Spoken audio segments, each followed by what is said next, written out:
But yes, please, we prefer being bothered than not. At all. Yes. Yes. Please bother All us. right. Thank you guys for having me on. I appreciate it. Yeah, Of no, course. it's fun.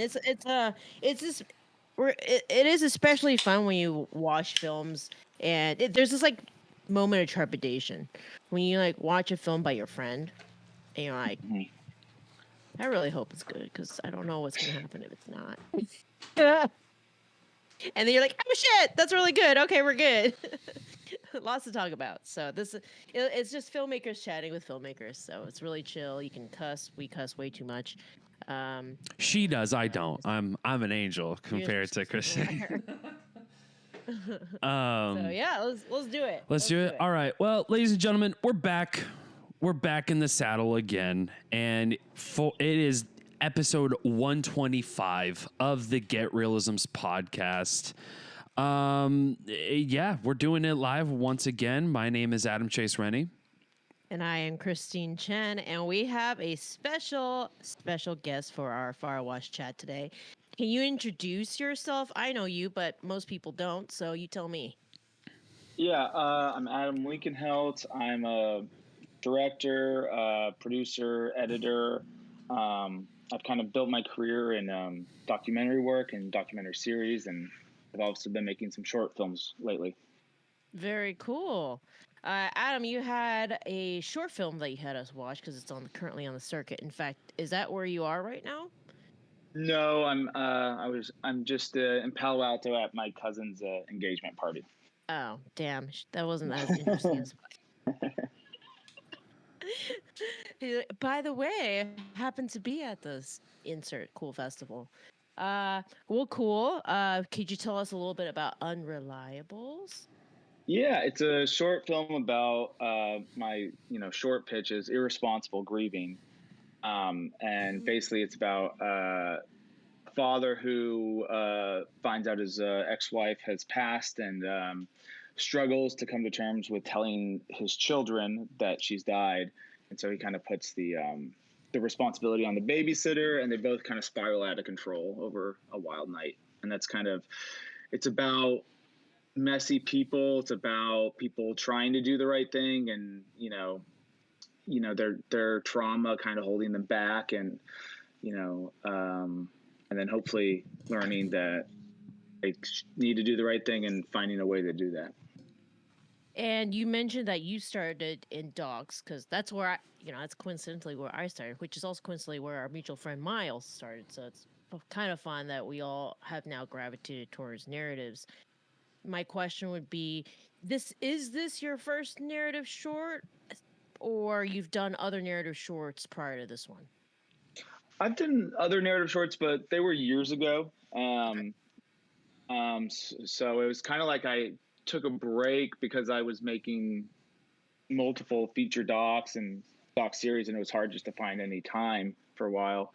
Yeah. But I was always writing, and I was just like, you know what, I have to work with actors. I have to make this happen. And so, in the middle of making true crime TV shows and a bunch of other stuff, I found a way to, squeeze in this short. Yeah. What would you say? Oh, wait. Katie says, Adam, we want to see your face. Turn to us. Oh, yeah. There you go. On the Instagram. Yeah. First guess. Yeah, good job. His first time. It's Katie. So Katie Berry, her is a producer on the Unreliables, and it is her awesome, lovely children that cause havoc in it. Oh my gosh, I was gonna ask you about that. The kids were adorable. And yeah. Do they have acting experience? So I had seen Kennedy is watching. That's awesome. I had seen Kennedy and Tripp in another short film that they had done. It was kind of a dark little funny horror short, and I was like, and Jen and I had written this one, and I was like, well, it's kind of dark, so I'm gonna have to find some kids who are willing to be in this weird dark story. And I was like, oh, this horror one is pretty twisted, so they should be fine with this. That's so funny. So yeah, that was going to be one of my questions. And also, people are watching this. People should know that there will be spoilers and everything because we go really in depth into the films and talk to filmmakers about their process. So if you haven't seen Unreliables, I don't know, listen to it and then watch it. Hopefully, it's not. We're going to try to not spoil it completely. But one of the things in there is that Unreliables has two very, very talented, cute children, and I've worked with kids and I know how that goes. So I was actually going to ask, but you answered the question, which was, did you write the script to the kids or did you write the script, then you found the kids? And it sounds like you wrote the script, then you found the kids. Yeah, but it was also a little combo of like, so Jen, my fiance, who I wrote it with, we went to go meet the kids and have breakfast with them and like just kind of hang out and get comfortable with them. And they're like playing around the house and climbing in the doorways, climbing up the, climbing in the refrigerator and just all the things they were doing. I kind of like took note of and tried to weave those, come back to the script and weave those in so it would have this, just feel like real life, basically.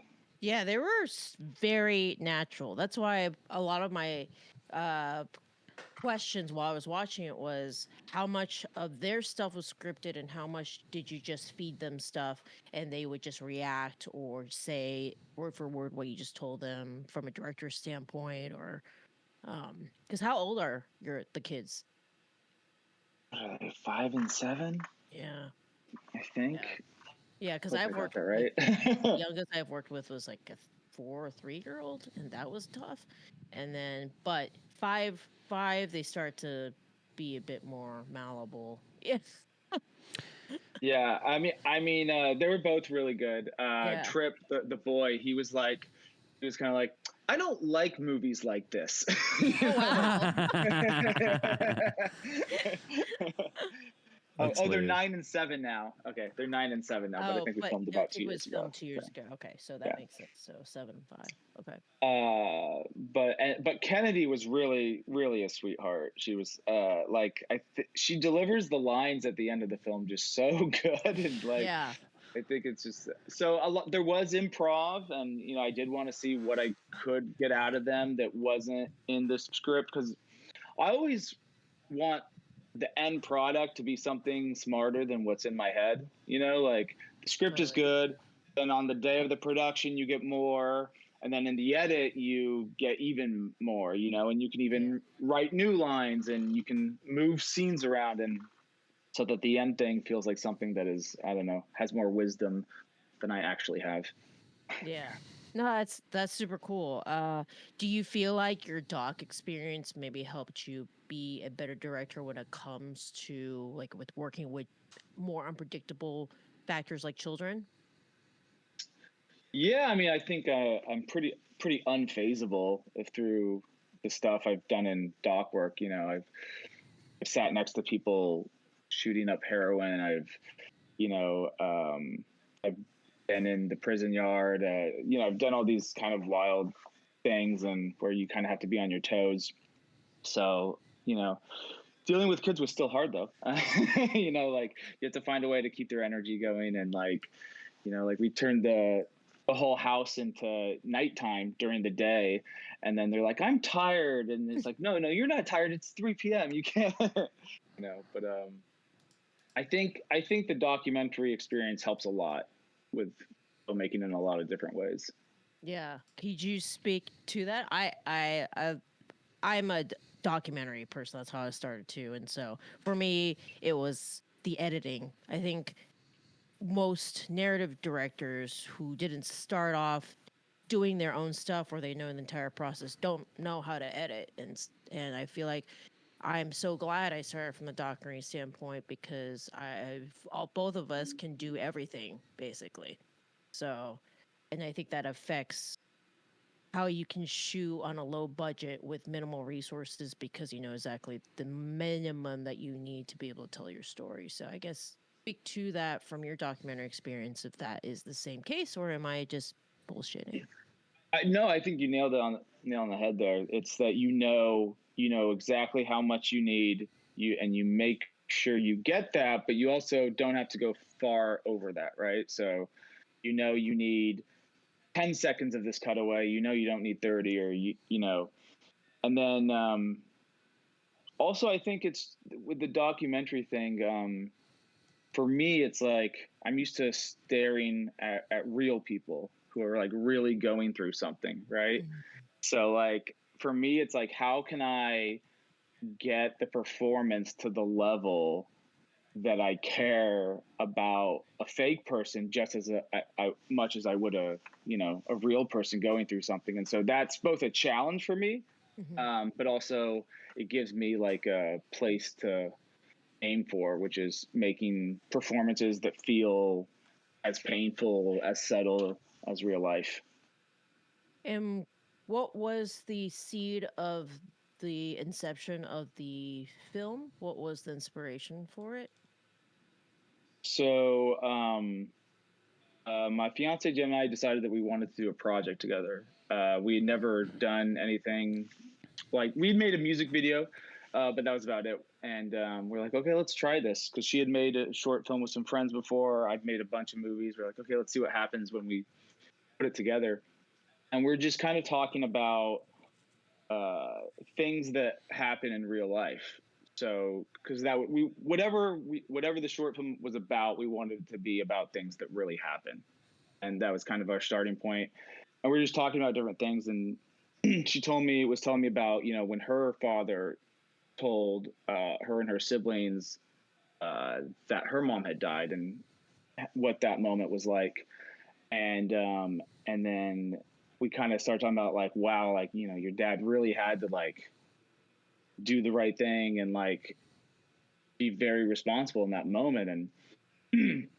And you know, we started creating a character. Well, what if someone had trouble getting to that point, was kind of like the seed of it, right? Like, what if someone struggled, and what if our film was going to be that world as he tried to get to that point of responsibility. And that was the beginning seed. And then the character of the babysitter, who's also kind of running from her own trauma, her own grief, you know, who doesn't want to face it and is kind of in denial of it. So those people are kind of become each other's antagonists, sort of. That's where it came from. How was it working with Jen, your fiance? It's always It was weird when great. you're working. Well, it can be good or bad. Sometimes it can be Yeah. very great when you're creating with somebody that you know to that extent. Sometimes it can be an eye opener, being like, "I love you, but I don't want to work with you in this capacity." It sounds like it was a Yeah. positive experience, though. And going in, we really didn't know if it would be. We were really like, you know, like, I'm stubborn and you're creative, and, you know, how's this going to be? But it was great. And it really, I think she pushed me in a lot of ways, and she helped me go with my gut, and so I think that the film feels more like me than maybe anything I've ever made because of that. Like, I think she really, and she's a great actress, so that helped a lot. Yeah, So, Jen said Adam's strength is getting a non-active performance. He's not a fan of any kind of performance acting, probably due to his documentary past. Excellent. What helps with that process when you know someone that well? How do you see them outside of, you know, who you know them as, and able to coach them to this other imaginary character? I mean, I think it was in the character creating. So, you know, it was the costume was a really big, like, we worked with my friend Nadia, who is a professional costume person, and so she helped build that look. And we went to a lot of thrift stores, a lot of places, like trying to find the right pieces. And once we found it, we knew it, and then that kind of created the character Olivia. And I think, you know, I just try to give space for Jen to, you know, do less, you know. Yeah, she was And great. yeah. Yeah, she was really great. You mean Jen doesn't usually dress like that? Yeah, it was great. It was interesting because the first time I met Jen was at our mutual friends party, and then then seeing her as this complete different character was really cool to see that. So Yeah, well, there were people when we were showing some friends the script. They're like, "I think she's unlikable in the script." I was like, "Oh, don't worry, Jen's gonna play her, so it won't be a problem." But like, so that I think the idea was like you see this person making these actions and maybe doing some unlikable things, but you fill it with this kind of like person you want to root for, who you have hope for. yeah, yeah. No, so I remember to ask. I'm a big stats person. So, could you go over how many days it took to shoot? What was your prep time? And from inception to final, how long it took to complete it? And budget. Yeah, I'm trying to think if we shot 6 days or 5 days. We Oh, shot okay. 2 days, 2 days in the house with the kids, and then we shot overnight at a parking lot, which was actually the smoothest shoot I've ever executed in my life. It was like we finished and then the sun popped up and it was like, okay, there we go. Wow. Um, In the parking lot, you mean, or sorry? Yeah, Okay. yeah, in the parking lot, all with the scenes with the dad. Right, Yeah. right. And then I think we had to pick up the scene with the neighbor, and then also the scene at the end when she gets in the car. So 1, 2, 3, 4, 5. I think 5 days. Yeah, so 5 day shoot. And it was on the weekends because I was working. So it was like, and I was working on a network show, like like in the middle of deadlines and turning in episodes, and it was so stressful. But and I think it was about 6 months from the time we came up with the idea till we shot it. And then the editing took maybe 4 months on it because I was also working at the time. I wanted to just sit down and just do it, but I didn't have that opportunity. So and then I show cuts to a lot of friends, like a lot who I call them my brain trust. I show different people on different versions, and like, I know who can watch a rough cut and who needs this version of a cut. And then I keep bringing in their feedback, and I try to get enough feedback so that I can almost ignore anything too. Yeah. So you almost create like a stats of feedback, right? Yep. Did I answer your questions? I don't know. No, that was perfect. And budget wise, what was it like? Everybody, because we're friends, let's all work together and just make something, or did you have to crowdfund and raise money? I paid for it myself, and I wanted to pay my friends because I wanted them to be invested in it as I was. I wanted to pay actors because you should always pay actors. So I think it cost about $15,000. Okay. I mean, after film festivals and all that, I'm sure it'll cost a lot more. But I think it probably cost about $15K. Okay. What did you guys shoot with? We shot on the Alexa Mini. Nice. With anamorphic primes. Which I think it looks, Michael Goodman, the DP, I think he did such a great job. Looked very good. Job. Yeah.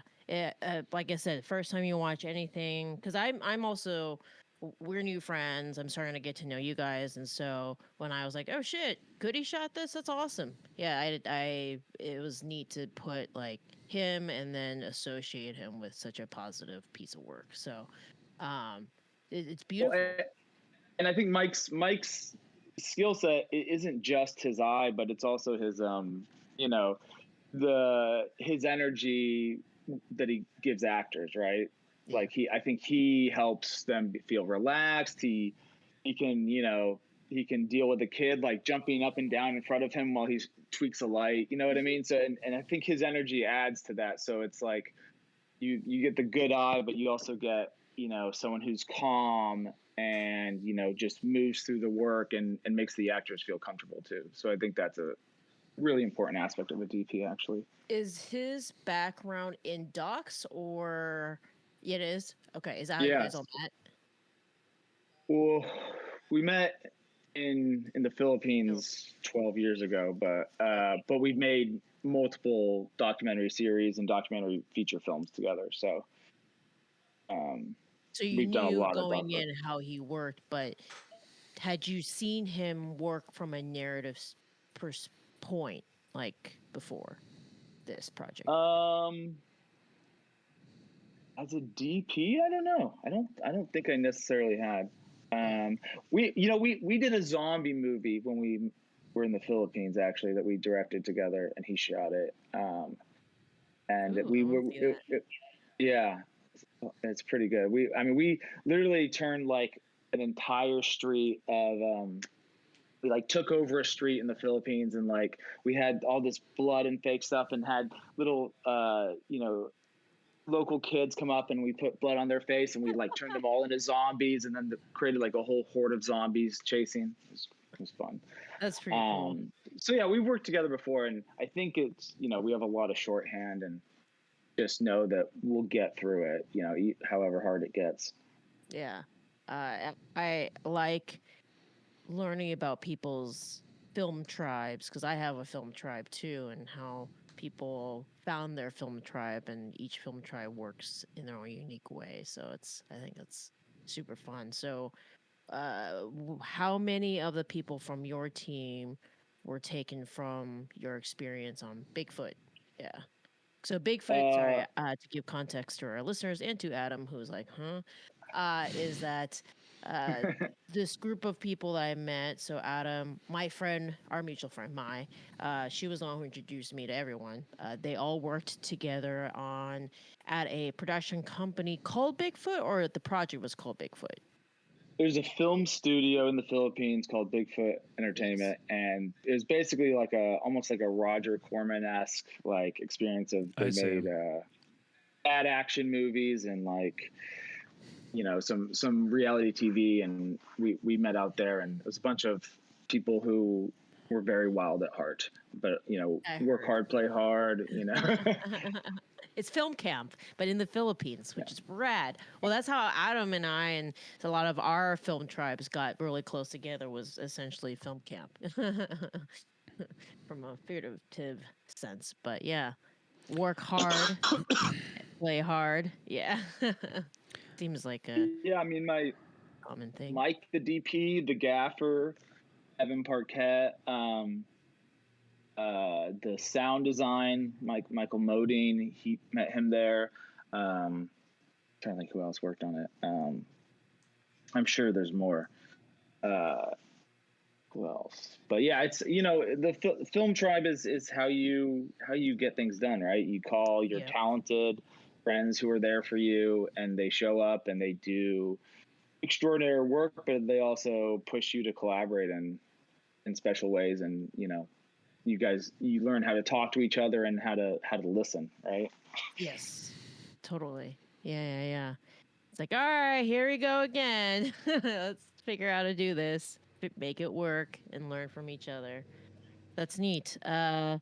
So, what would you say? I know both experiences are different, both documentary and obviously narrative. Do you have a preference, or I mean, it's like saying which child is prettier, which is difficult. But what's your opinion of everything? I think there's such different things I love about both of them. I love writing. I've always written since I was a little kid. I wanted to write a novel, I think, when I was like 12. I think I got 25 pages in, maybe. But so I love writing, and I love creating characters, and I love doing that. But I also capturing real life, and finding a complex way to tell that story. I love editing documentaries. There's just so much you can do. So I love them both, and yeah, neither's better. So how did you, if you love writing, how did you end up in docs first before narratives? I mean, I was just I was working on some documentary stuff in the Philippines, and when when you don't have money to put on a production, you can always go grab a camera and film something. And shoot So I think stuff. it comes from there. And then I helped sell a few documentary TV series, and then I worked on those for 2 seasons. And Yeah. But how did you fall into documentary? Like, how did you be like, oh, like, I'm going to go do a documentary and do some stuff in the Philippines? Like, how does that process work mentally? I don't think it's far off from writing stuff, you know. I think that there were cool stories happening out there, and we're like, well, let's go capture these stories while we're here. And how did you even end up in the Philippines? Was there like a Craigslist post that was like, hey, we need filmmakers in the Philippines? And you're like, all right, cool. It was Craigslist. Oh, yay. Okay. It was I went there for an editing internship originally, and came back like 3 years later. That's crazy. That was back when you could trust Craigslist. Now, if a Craigslist post said, "Hey, come to the Philippines," I'd be like, "Wait, do they want to harvest my organs or something?" I had some trepidation, you know. Yeah. I had to buy my own ticket there, and then I remember I think one of the first things I signed on page 1 is like, "We don't pay your ransom if you get kidnapped." Jesus Christ. How old were you That's when you crazy. went over there? 23. That explains it all. I mean, yeah. I would totally do that too. Yeah, 20 something. If I saw a Craigslist post that was like, "Hey, come to the Philippines and work for us, or intern to make movies," I'd be like, "Yeah, that seems legit." And we're not liable in case you get kidnapped. Yeah, that's crazy. I think I had to look on a globe to like actually see exactly where it was. I was like, "Where is this? That's where am I pretty going?" close. And when you decided to take this job in the Philippines, was that the first place internationally that you'd gone? I had been to Mexico, and I had been to New Zealand and Australia before that. Oh, so you were a regular globetrotter before that. I had just started traveling actually right before. So I graduated college, and I went to New Zealand and Australia for a month or so, and then I came back, and I was like, do I have to wait like a year to travel again? And that was going like, is this only a thing? Is this something I only get to do like once a year? And then I was trying to figure out if I was going to move to LA or where I was going to go after college. And I was like, editing internship in the Philippines. What's this? I'm going to interrupt you so I don't forget. Where did you go to college? What did you study? And where were you before you decided to move to LA?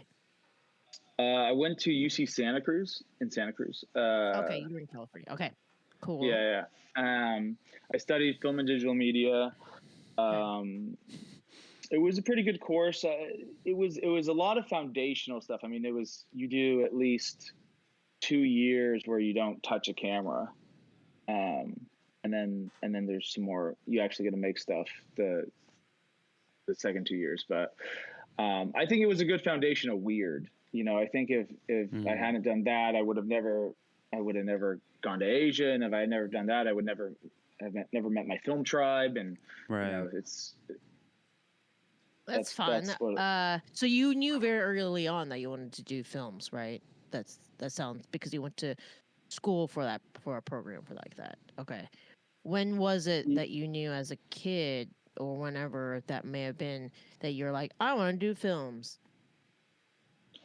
I mean, I was making like zombie movies in high school, and like, just, you know, you're doing all the. That's what I did in high school. That's awesome. Yeah.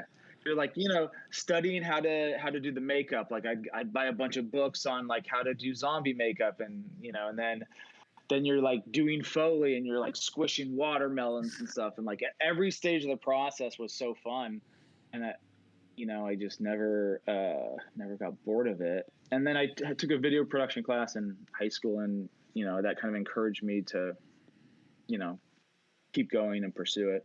Oh, was the camera? Was it the mini DVs? Is that what was, or was it the VHS when you were doing? No, it was the mini DVs. Yeah, it was those guys. That's fun. I'm sure I have like a stack of tapes that are still somewhere. Yeah, I definitely do. I went to visit my parents in Colorado and I saw the stack of tapes. I'm like, ooh, I wanna go through those at some point when there's actual time, whenever that may be. When did you guys first start making stuff? So and this was all separate. I fell into it for sure. So as a kid, my first thing that I ever made was with a VHS camera. Found it, the ones that your parents use to record your birthday party or whatever type thing. And it was in like elementary school. I forgot what class it was, but one of the exercises was make a commercial about why people should read science fiction books. And so I took the VHS camera, did the thing where you re-record. Oh, that's how you edit. You record it, and you don't like it, you re-record it, that type of thing. So a VHS, and it was a commercial about. I put my little brother in it. He sat on a couch and he's reading a textbook, a science textbook. And he's so bored, he falls asleep. And then I go in and I switch out the book with a science fiction novel. And he wakes up, he's like, reads the book in like 2 seconds and does the Macarena off the camera. That was my first ever film of any sort, basically. And then from there, it was like little one-off things. In middle school, there was a book report, and I convinced my teacher, instead of a book report, can I make it into a film? So it was like on Huckleberry Finn or something, and I did like Huckleberry Finn Most Wanted or something like that, and it was like a Most Wanted 90s, unsolved mysteries. Yeah, so I did. But and that at that point it was I don't remember actually using tape, but I just remember, like the internal, there was those like really shitty transitions you could use where it'd be like, and camera wipe. Yeah. Yeah, you could put it within the camera. Wow. So those, I did one of those, and then I did a fashions in the 1970s or something, and it was like a bunch of girls like dressing up. And your first period piece. That's crazy. Yes, there's my first period piece. That's awesome. Yeah, and then I really never touched a camera. Sorry. At high school, I did a whole. I convinced my microbiology professor to let me not do the paper, but make a series of commercials utilizing products that are based in microbiology. And so I did a string of very stupid, funny, campy commercials that were microbiology based. And then I didn't know much about camera stuff until I got to undergrad, really, and had to fulfill an art credit. So I was like, I guess I'll take this documentary film class. And then the rest was history. Yeah. And that was definitely the mini DVs. Yeah. I fell into, it wasn't a Craigslist ad, but at Rice University, where I went for undergrad, there was an ad in the school paper that was like, hey, we're looking for students to make a documentary in a certain language for a language class. If you speak Chinese, yes, and you're a filmmaker, yes, because I took one class, you can get a free trip to China. And I was like, fuck yeah. Let's go. So I applied to that and like miraculously got it, and got to. It's so funny because I talk about That's this awesome. and I'm like, wow, if only I knew what I knew now, I would have taken more advantage of it. Like, who just gets a free trip to China where they let you make whatever you want documentary wise, and then you get paid afterwards to cut the doc? Like, what? Yeah, so that's how I fell into documentaries, and I just loved it, and I just after I graduated, I bought a mini DV camera, and I just shot little documentaries of stuff, I was a firefighter for a little bit, so I shot stuff around the fire station a lot. That's why a lot of my earlier, even now, there's a lot of inspiration with fire and EMT stuff. But anyway, that, and then I thought I was going to be a documentary filmmaker. At that point, I didn't really know there was narratives really at all until I was coerced to be on a 48-hour film festival project. And then I walked onto that and I was like, oh, what is that? Like the person who's doing the follow focus. Like, remember those cameras that I think it's a Canon like XL or something, and they had the whip follow focus where it had the little wheel and then it had the I was just seeing all this stuff and being like, holy shit, because everything prior to that was like in the V8 in the camera, you zoom in with the camera, like with the camcorder, you zoom out, but then seeing somebody put a physical lens onto a camera was like mind blowing. And then there's a separate position for like focusing that. Like it was just, I think it was honestly, I think it was just the sheer number of positions that are needed on a narrative set that made me want to do narratives. Yeah. And then that's kind of what I fell into. And then I just made a bunch of sketches, YouTube sketches for a very long time. Yeah. So, yeah, not as sophisticated, but that's crazy. Philippines, that is so cool. That is sick. Yeah. Yeah. That is sick. Exactly. And since making the short, has you've done how many film festival circuit things? So with this short, we've been, we just got let into our 10th film, admitted to our 10th film festival, I think. Yeah. We haven't been to all of them yet. We just got accepted to the Catalina Film Festival, which is really exciting because that's close and nearby.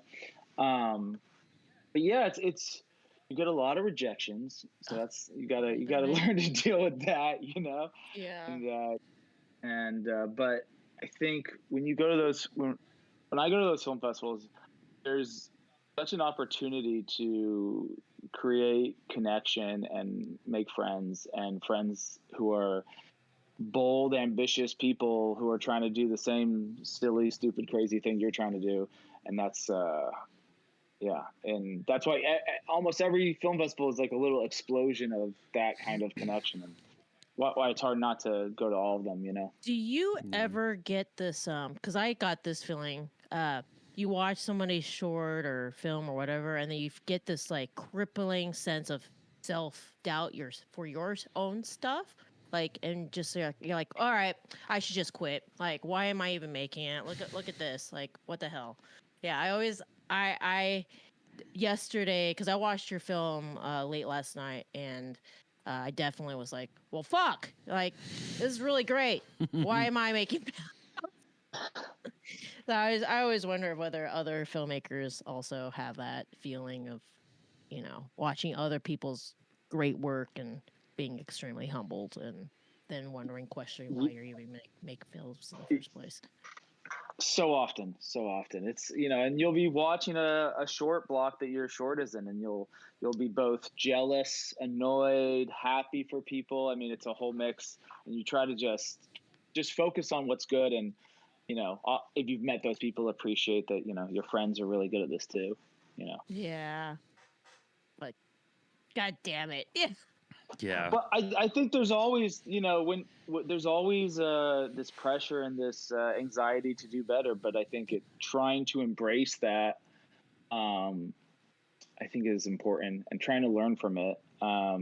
Right now, I actually just started a journal where I'm finally writing down all my thoughts I've had about filmmaking, and analyzing what I've done wrong in my own work, what I've seen that's done good. I'm just trying to put it on the page and like really think through what people are doing good, what I do good, what I do bad, just all those things. And I think using that anxiety to better your own art is maybe a good use for it. And has that calmed down your anxiety, writing everything down and just looking back and seeing like, okay, I could have done better with that, or I was overthinking this one thing. Maybe I was taking myself way too seriously with it. Do you feel less stressed going back and reading through that?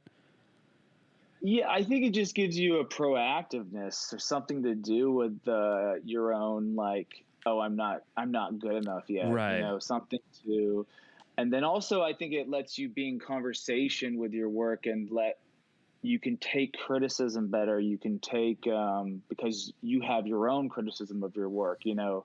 So I think, you know, just trying to not be in denial about the things you want to be better at, you know, I think it's important. And do you do the same Embrace thing? it. Oh, I'm sorry, Christine, go ahead. No. I was just making a comment. Yeah, totally embrace it. Go ahead. Yeah, no, I was just going to say, was that this, do you apply the same logic to writing? Like when you like write something like a journal and you kind of go back and you're like, well, the first act could have been better. And then the third act would have been much stronger if this was going to be that. Do you do that as well? Because I do that all the time. Like I do it, any piece of writing that I do, or even any set that I work on, just like you, I'm like, I fucked up here. I should have done it this way. I should have done it that way. And writing, it's like a love-hate relationship with that. So I'm curious if you do the same thing. I don't. I probably should. It's tough, man. It's tough. I do write a lot of drafts. Like there is Yeah. you know, I'm usually writing with someone, and you know, we'll usually do. I mean, we've done 47 drafts before. You know, like we have a lot of versions. Try. It's like the writing way to figure out how to make the written work better, right? You're just like, well, you're actively acknowledging what's not working. Right. It's like a giant piece of like block of ice, and you're just trying to chisel away every little bit. And then once you like, you know, see the cracks or see the differences, then it's easier to go back and go through it. Well, like I find that because I've had this similar like upbringing where I just only wrote, but I didn't really understand what storytelling meant to me and directing or filmmaking really meant to me. I just knew I wanted to tell stories. It felt like the Unreliables was sort of like culmination of the thing that you've done in documentary filmmaking with the operational side of it, of camera work and production design and lighting and all that mixed with like the writing. Did that feel like you were sort of like, was this sort of like a long time coming, or was this sort of like you and your fiance just going for it, you know, just be like, let's just make this, fuck it, you know? I think that, you know, we came up with the story only about 6 months before we made it, but I think the tone, the style, the way the story's told, I think that was like gestating in me for a long time. You know, like almost like after doing all these years of documentary work, what would it be like when I revisit narrative? Right. Yeah. Yeah. Well, because like anything can be, I mean, I don't want to say, because I don't do much documentaries as much as y'all have, but it definitely feels like there's like incredible similarities between documentaries and narratives, because I mean, the only thing is that you're not working with like fictional characters. It's not a fictional plot and it's not a fictional thing. It's real life. And did that inform how you write as well, as just like kind of make it more grounded in reality instead of just like, all right, let's just go all over the fucking place, narratively speaking? Yeah, I think the kind of going into like, you know, being like, okay, I want this next project that I write, I want it to be something that really happens to people. And that, you know, just that idea being at the core of like what kind of story I wanted to tell, because I think crazy stuff happens in life. You know, truth is stranger than fiction, or something, you know, truth is stranger than fiction. However the saying goes. And it really is. And I think it was, you know, instead of making up some wild tale, it was like, okay, let me find something and that really happens, and then let me weave something around that. Right. And so was there like because when I watched the Unreliables, which was awesome, by the way, the first act, did it feel like, because the first act felt like a feature, you know what I mean? Like the first like 5 minutes, I'm just like, oh, okay. So we're establishing the world. We got the characters and we got this unreliable not so unreliable, but at least towards the end, right? But like, it felt like there was a feature kind of brewing up in that first act of that short film. Was there an intention to make that as a feature, or was it just no? We just stuck it with the short through and through. It was. Well, okay, so I would say I attribute that to probably just my bad writing from the original. It's not that bad if it sets itself up for a feature, you know? No, because so we shot a lot of scenes that there's some scenes that didn't even make it that were in that beginning of building that world, and all those there's a bunch of little moments like her playing music with the kids that was a full scene, you know, where she like teaches the kids to sing and they sing. And when they're eating donuts for dinner, and there was a scene, and they have a donut fight originally. So there was all this other stuff, and my first cut was like 35 minutes. Oh, embarrassingly. Wow. Okay. and Jen and I had the conversation. We're like, okay, should we like shoot 2 more scenes and just turn this into a feature and just make everything really breathe and then we kind of acknowledged that, well, no, this is the stakes of this and the complexity of this feel like a short. So we just have maybe too much. And so, just, whittled it down to its essentials. And I think it helped it a lot. There used to be this scene near the end where the dad decides to go back home and he cries, and when he's done crying, he can finally deal with it, and he goes and it was cross-cut with Olivia back at the house, and that bit just was so good but took away from it being her story, and so that was a thing we took out. And so I think the things that it got stripped of just really enhanced it. Redirected the focus. How long was the script itself? I think it was 17 pages. Okay. I think. So it was 17 pages, and you shot about double that, basically, because you let some amounts play. I would imagine you would have to do that, though, because it's with kids, so you kind of want to let them be kids, right? Yeah, I was just trying to. I think the documentary part of me is in production is searching, right? Like, you're like, well, what else? I know what's supposed to come out of the scene, but what else can come out of it? Or like, what liveliness can leap out of it? Maybe the kids will say something. With the kids, we figured out after the very first take, we're like, you know what? We're not going to call action. And I'm going to give you a look, Mike, and we're going to pre-roll. And the kids won't even know we're rolling. And then we'll just quiet down.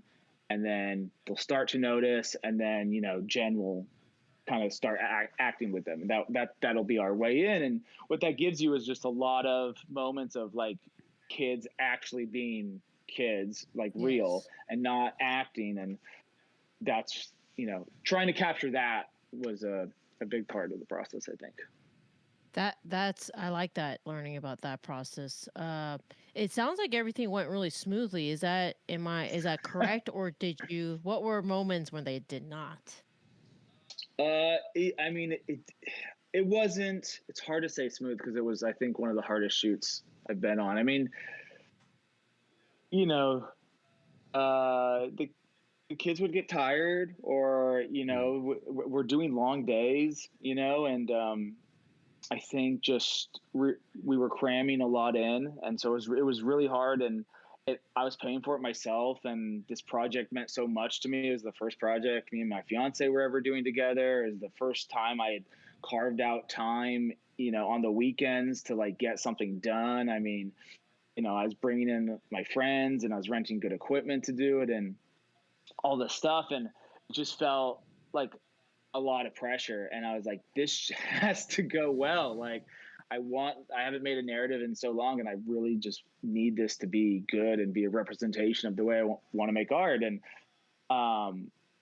so it just felt very high stakes in that way. And so the high stakes sounds like a lot of it was pressure that you obviously put on yourself because you wanted to do well. But were there moments on the set where that tested you, or what made it, besides the pressure, made it that difficult? I guess maybe it was smooth. I don't know. Nothing went horribly wrong. I think it was just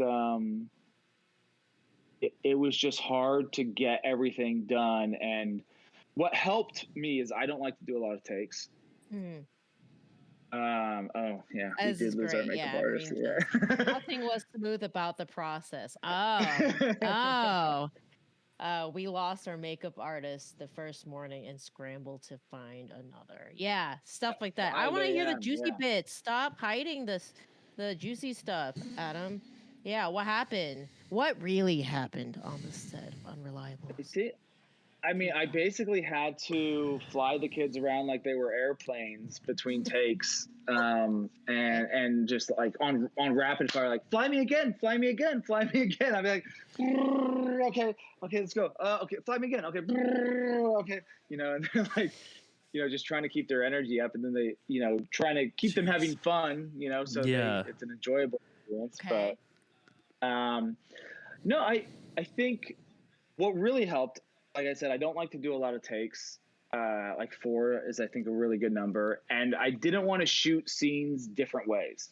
So I went in with like, this scene will be shot like this. These 2 shots will be the way we shoot this scene. There's not going to be like a lot of, multiple coverage. Yeah, Jen said they also made us change our names. Take 1. By they, was it who made your kids? The kids made them. You made them. Who made them? So their names, I think, in the script were, I think it was Samantha and Taylor or something like that. And, scene 1, they're like, I don't want to be that name. And, wow. we're just like, I'm like, I was like, you know what? Sure. You guys can be your own names. It'll be easier to talk to each other. And then they're like, okay, cool. And then in the second take, they started using the other names. And no, we swapped. Oh, wow. Kids were good, but it's difficult because you're not reasoning with an adult. You're reasoning with and they were your producers' kids too, yeah. So you couldn't just she was really helpful though. She like Christine. I'm totally kidding. No, she was really helpful though, because like she would know how to tell the kid how to do something very specific, or like, what he wants you to do is this, or, if I was having trouble communicating. So I think that was helpful. We're the kids, actors or producers. Yeah. We're the kids. They were running the show, actually, They were in charge, really. They were in charge. Next time but do you want to do another film with kids?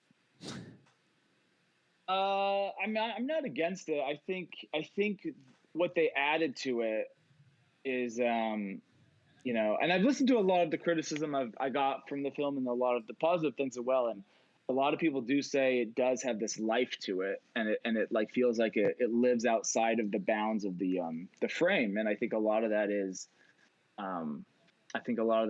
the kids, and they have this realness to them that doesn't feel like acty, and you kind of never know what they're going to do next too. Yeah, I didn't know what they definitely were add do next that. For sure. Unpredictability.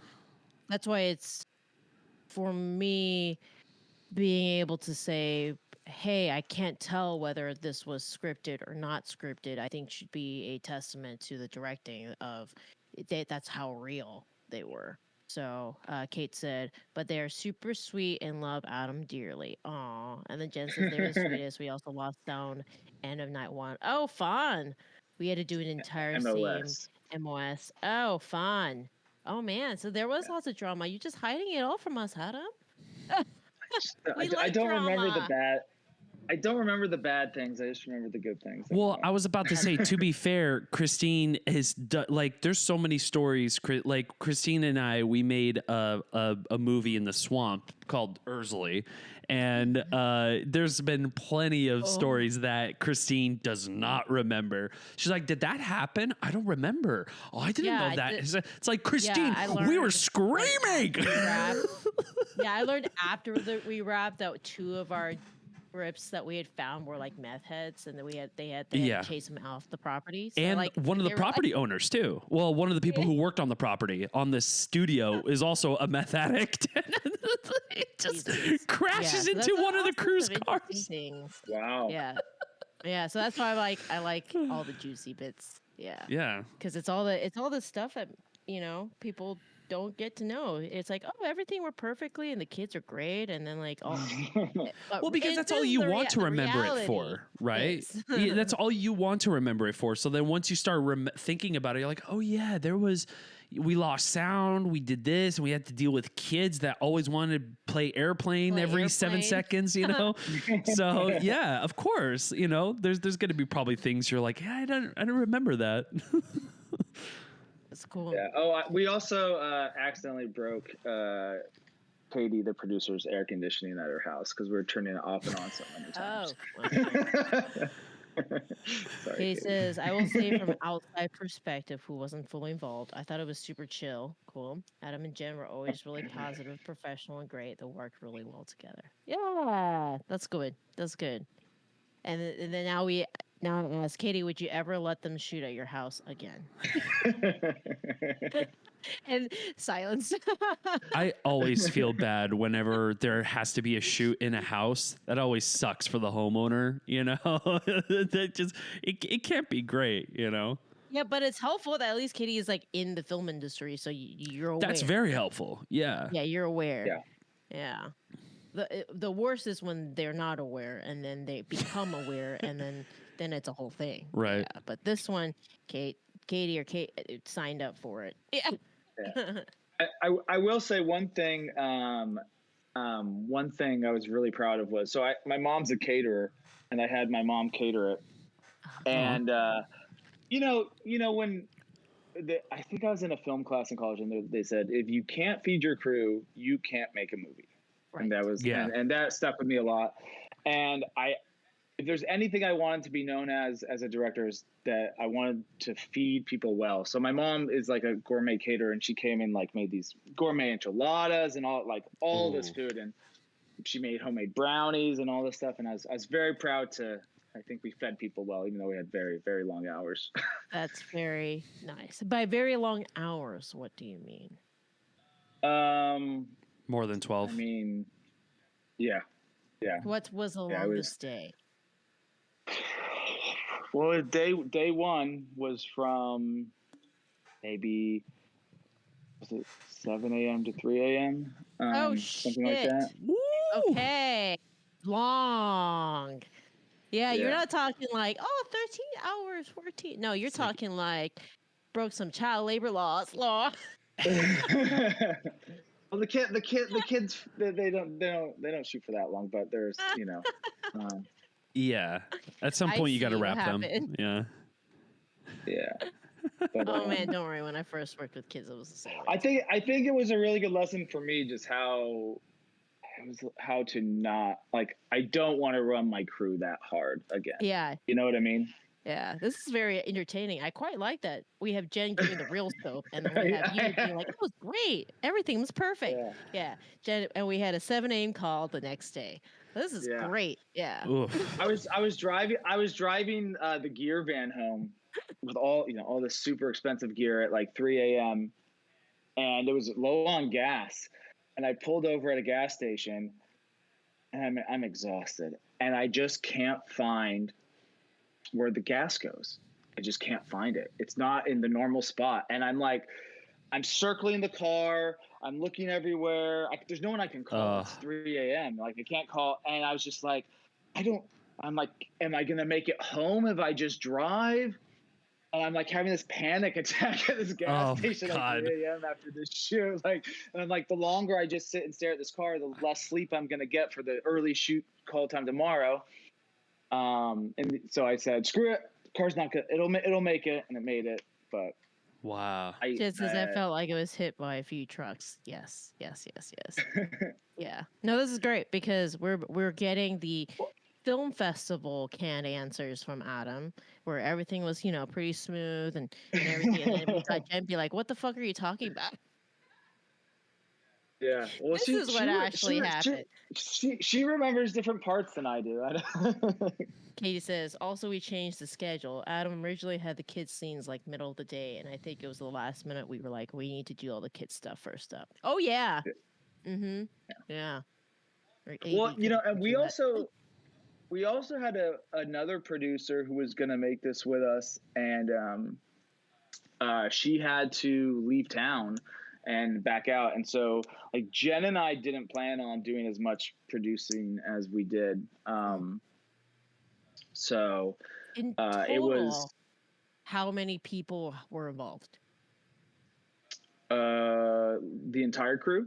Yeah.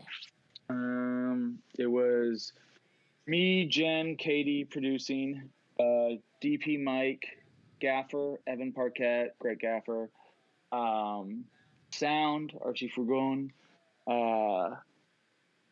who else do we have there? AC, PK, awesome guy. And no makeup, right? Or it ended up having makeup. We had makeup and then we had a PA. So we had a crew of 9. 9, yeah. Because you didn't have, because you guys did your own wardrobe and production design. We had a wardrobe person who couldn't make it the day of the shoot, so she did all the work and prepped it all for us, and we just brought it. Yeah, and then how was there much? Go ahead. I was going to say, which actually was the first time I had worked with someone in wardrobe that much, and I thought it was just. I think a lot of short indie films maybe don't have that position, but I think it's essential in helping create the characters. Yeah, Jen said we got really into producing, though. We designed coloring books and book covers and had fun with set design. There's this book of lullabies. It's in there really briefly, and we had the cover made. But the first version of the cover that someone made was really funny because it was all these animals running out of a forest on fire, and we're like, it's a very dark, strange book cover.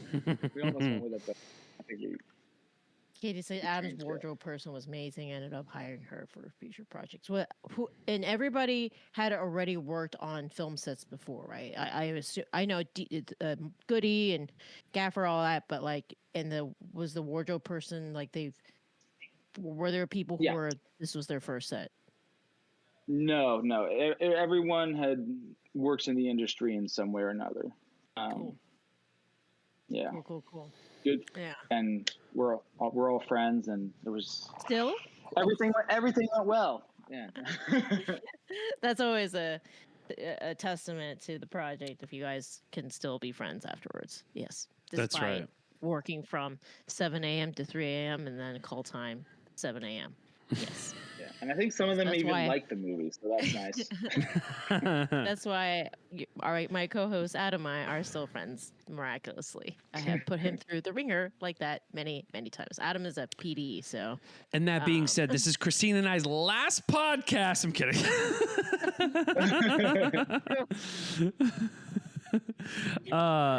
But we are actually over an hour, so we should take this bad boy for a landing. Yes. Yes, that's his cue of saying he probably needs a 10-1 as well. Yes, I drank a lot of Diet Mountain Dew, and it's running right through me, ladies and gentlemen. We got shit to do. I know. But just to wrap it all up, though, is there anything in the future that you are we doing another short, Adam, or are you going to a feature maybe?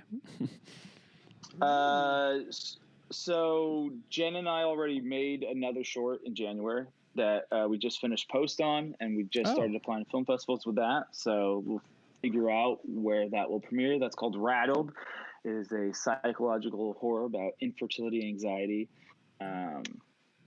Really light stuff. Yeah. And an apt title too, by the way. Yeah.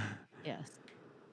And then and then Jen and I were also writing a feature script at the moment. So That's phenomenal. Which, So y'all are like the writing collaborators. Like you guys are the ones, the creative heads, putting yourselves together.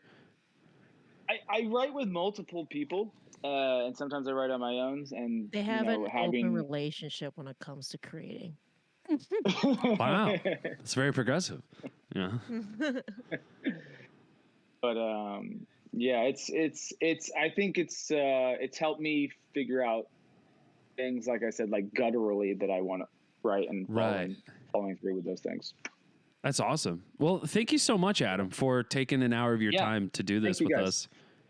And if anyone wants to watch any of my previous documentary work, American Relapse, feature doc, and From the Hood to Holler are both on Amazon. They're both really good movies, heartbreaking, empowering, good stuff. I dropped all those links, Adam, into the description for Facebook and Instagram. So for anybody listening, please check out Adam's work. And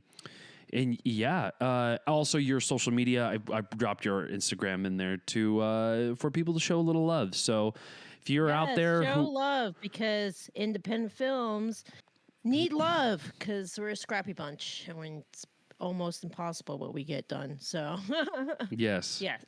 But that's why we do this podcast. Thank you guys for having me. Hopefully people learned something. I don't know. Yeah, no, absolutely. I learned that you have to put if there's two creators, you have to put them on separate channels, basically. One will tell you the nice polished version of the set, and the other will tell you the reality. It makes for an even more spicier podcast. Yeah.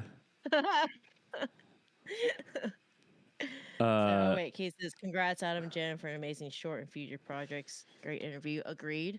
Yes. And great short. Yeah. Very good short. Incredible job with the acting.